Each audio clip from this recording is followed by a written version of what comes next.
Hey, hello, what's going on, guys? Tucker with a brand new episode of Buy or Bust today. Today we're going to be talking about the new season pass card, Sam Wilson, but let's go ahead and jump right into it. So Sam Wilson is the brand new season pass card releasing on Tuesday. It's going to be a 2-3 with the ability at the start of the game, add Cap's shield to a random location. Ongoing, you can move Cap's shield, which is very interesting. This is the first time we've had a card that adds another card to the board immediately as the game starts. But what does Cap's Shield do? Cap's Shield is a 1/1 ongoing. This can't be destroyed. Give your Cap +2 power when this moves to Cap's location, which should work with both Captain America and with Sam Wilson Captain America.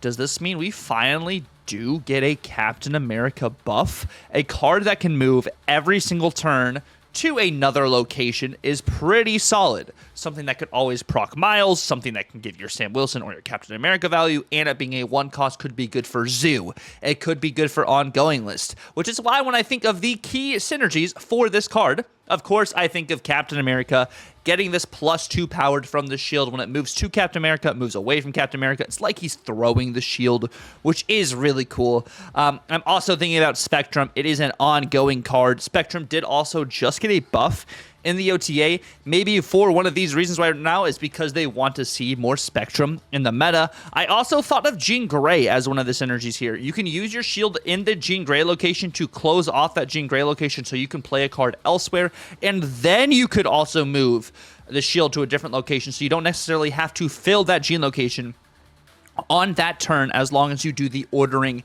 in that sense.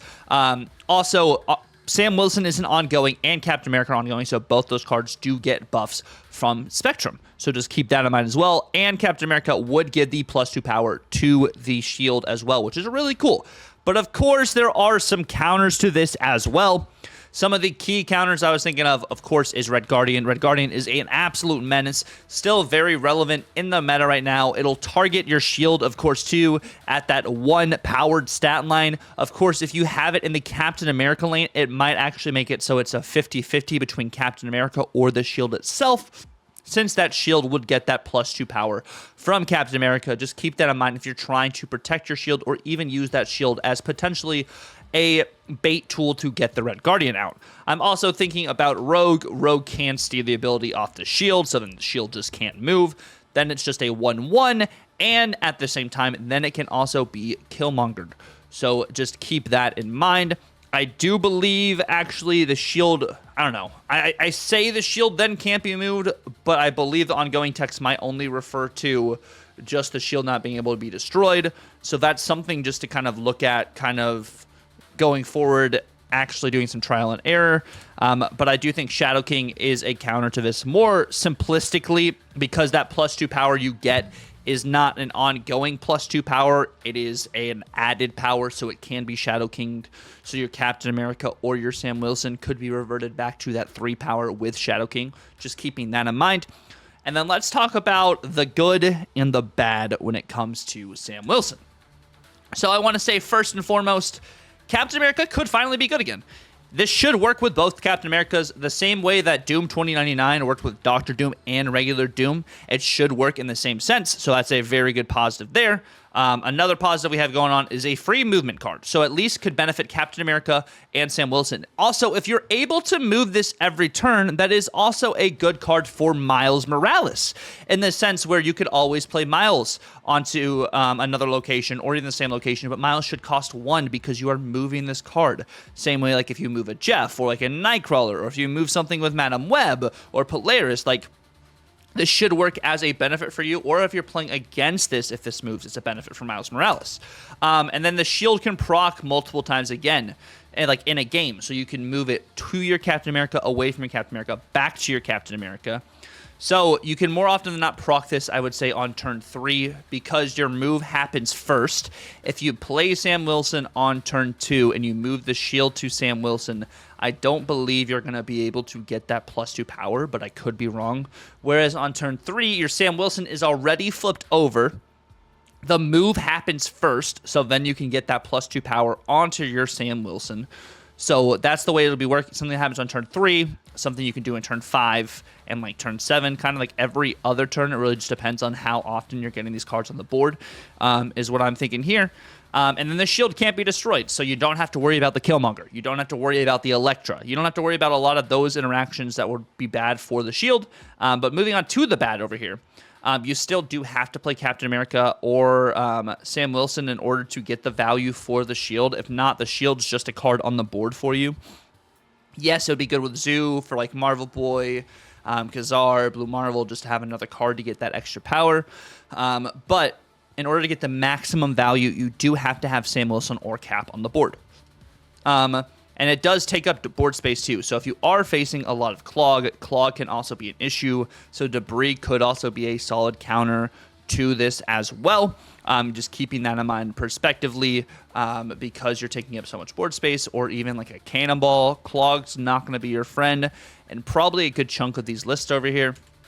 It's a little niche in the sense where you can normally just probably play it only in like Zoo, some ongoing. I would be interested to see if people play it in Thanos, just because, you know, it's something that can give your Sam Wilson power. It's another token on the board for potential Mockingbird. And then, yeah, Red Guardian still is everywhere at the moment, so it could either hit your Sam Wilson, it could hit your Captain America, but, like, more often than not, you're going to try and Red Guardian. Probably the shield itself, so you can kind of mitigate that power. That's going to be just rolling around. But let's talk about the ceiling and the floor of this card. The ceiling would be you get Sam Wilson and you get Captain America out on the board. You can move their shield to their location multiple times. Maybe you don't stack them on the same lane, so you can always be getting some power across the board. Maybe you play them on different locations, so you can do Sam Wilson one turn, Captain America the next turn. Or you could stack them on the same, so they both get the buff on the same location. But if you spread out the power a little bit more, it might be better, so you can actually avoid maybe some Shadow King or some Shang-Chi interactions. So you at least have the 2-3 playing Sam Wilson out, 3-3 playing Captain America on the board. 1-1's already on the board from the shield, and whenever you move the shield to their location, they get that +2 power. So just keeping that in mind prospectively. And then, of course, the worst thing is you only have the shield on the board, you have no Captain America, and you have no Sam Wilson on the board. It is just a 1-1 shield on the board. Nothing happens. It's a free 1-1 on the board. All you have to do is have Sam Wilson in your deck, and this card's on the board. But I think on average, you're going to have Captain America or Sam Wilson out on the board, and you might be able to move the shield 1 or 2 times to be able to get that extra power. So your Sam Wilson becomes a 2-5 or like a 2-7, which is really solid stats for a 2 cost. 2-5 is like close to the premium right now. And then, of course, you have that 1-1 on the board. But if you get this to a 2-7, like the value's there. The value can totally be there. But that's kind of just going to be your median, either getting Sam Wilson or Cap on the board, one of those 2 cards, and being able to get that shield buff at least 1 time. Moving on over to some of the decks we have, though. We have Toxic America. It is a Spectrum ongoing list, tying more into the U.S. Agent Man-Thing, Luke Cage interactions. Still having all these ongoing cards to be able to get some Spectrum value. You, of course, have the shield being another ongoing card for Spectrum. And then you don't have Jean Grey in this one, but it's Toxic ongoing, Man-Thing, U.S. Agent, Luke Cage. You have Blizzard, and like just being able to just drop power and mitigate power at the same time as you gaining power, moving the shield from Captain America to Falcon. I have 2 lists here with Captain America in it, with Falcon. This next one over here, too, is more of like a lockdown or like a lane control kind of list over here with the new and improved Miss Marvel going back to a 5-4-5. They didn't have it updated on Snap.fan, so she's still a 4-4, and Spectrum's still a 6-6, opposed to the 6-7 and a 4-5 they are currently. You also have Moonstone in both these lists to be able to buff our potential Mr. Fantastic here. And our last one, it was ordered to buff potentially our U.S. Agent. Even Ant-Man, just having some of those interactions there. We have Lockdown with Professor X. We have War Machine. You could probably swap out Professor X for Claw, depending on whichever you're facing a lot more in the meta. And, of course, you can move your shield into Professor X's lane and then Spectrum, and then both of those cards would get that +2 power from Spectrum. So just keep that in mind. And you also have Mr. Fantastic and Miss Marvel to spread your power horizontally. That's why it's America-wide. And War Machine there also allows you to play a card wherever you would like. So you have a couple different ins and outs there, so you're not just locked into that Jean Grey lane as well. And then next over here, we have a Zoo list. It's going to be Cap's Zoo. Of course, it gives you a 1-drop on the board already, which does negate Mockingbird, it reduces her cost to 5 because that is a token card on the board. It's another 1-drop that you can buff with Marvel Boy immediately. Kyera's to protect your other 1-drops as well. You have other areas to get tokens with Kate Bishop, with Squirrel Girl, with Shanna. So you have a couple different options to be able to get your Mockingbird out, pump out as much value as possible for a bigger Gilgamesh. And Khazar, I think Zoo actually would be really fun to run actually with Sam Wilson opposed to just the ongoing stuff, because you have to account for all areas of the board, and not a lot of decks are as vertical at the moment in a bunch of different lanes. So being able to have widespread power seems like it could be pretty solid here. But those are going to be the 3 decks. Those decks are going to be down in the description below. But let's go ahead and move on to the community's verdict and ideas for the card before we move on to mine and my final verdict. All right, so this is what we have over here on screen. So Sam Wilson is going to be a very interesting card, right? It might be a little more niche, which is why the flexibility isn't as high as maybe some of these other Season Pass cards, because what it does is so specific, and it's more focalized on Sam Wilson and Captain America. So the strength of this card, assessed by the community from what I've seen, is going to be more of an average rating for Sam Wilson overall. Nothing too crazy. Of course, with further testing, we'll be able to actually truly see the dynamic of this card. Don't really think it would be adjusted unless the +2 is too broken. Maybe they change it to +1. So I agree with the community in that sense as well. Looking at my rating as well, I rate it pretty much the exact same. I do think this card is a little niche, but that doesn't go to say that this can't work in an abundance of decks post-testing, like I've said. So, like, people might be actually able to play it in, like, a Thanos-style shell, in a sense, if you're not too worried about the board space, being able to get some of that Mockingbird value, maybe some Zoo Thanos again. I think Zoo is going to be a very proper home for this card, opposed to just the ongoing, because the ongoing is a little bit more combo-heavy, opposed to actually the Zoo aspect, because there's so many different ways you can use Zoo to be able to combat a lot of the stuff proactive in the meta right now. Yes, there is a lot of mill. Yes, there is still a lot of destroy. But I don't think that's going to be entirely the worst part when it comes to this new season. Maybe there's going to be a shakeup in the patch. Maybe there's going to be people trying a bunch of new things, either it's Sam Wilson or if it's with Joaquin. But I think even with Joaquin, you're going to see more of these Zoo-style decks, probably more than the ongoing list. Even though I gave 2 ongoing lists here in the video, I do think Zoo is probably the best home for this card, and I do think that this is going to be a solid card. I think always buying the season pass every season is one of the best things to do, just because of the amount of resources you get overall. You get a season 5, like a series 5 card, the season pass card every time. It's $10. You have the resource, like I said.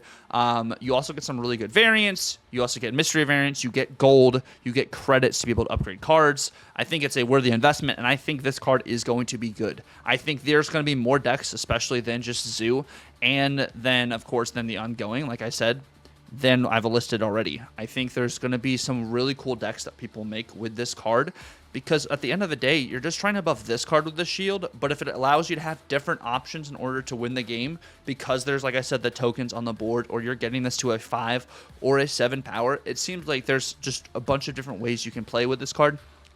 But yeah, as I said as well, there's always the final notes here, guys. Wait a few days. You don't have to buy the season pass day 1. The season lasts an entire month. So if you don't like the card in the beginning, it might get changed in an OTA or patch. We've been seeing way more season pass cards get changed in OTAs and patches recently than we have totally prior to this. So just keep that in mind. Good cards do get nerfed and bad cards do get buffed. Allegedly. Sometimes good cards do get buffed and bad cards get nerfed as well. It really just depends on what happens every now and then. But I can be wrong about Sam Wilson. The community can be wrong about Sam Wilson. There's a lot of instances that have come out recently, when we've been completely right about the card or completely wrong. And, it only took a couple OTAs or patches or just the meta to be reshaped for the card to be good. So just take my advice and take others' advice with a grain of salt. Do what is best for you. Spend your money, because this is a season pass card, the way you want to spend it. Spend your resources the way you want to spend them. At the end of the day, you got to do what's best for you and what's going to bring you the most joy. But as always, I really do appreciate you guys sticking around, checking out the buy or bust. Thank you guys for sticking around till the very end of the video as well. Please like, comment, and subscribe if you're new. Let me know down below. Are you going to be getting the season pass card, or are you waiting for Agamotto next season, who I think is also going to be an absolute banger? But until the next time, you guys have a good one. God bless, and Tucker out.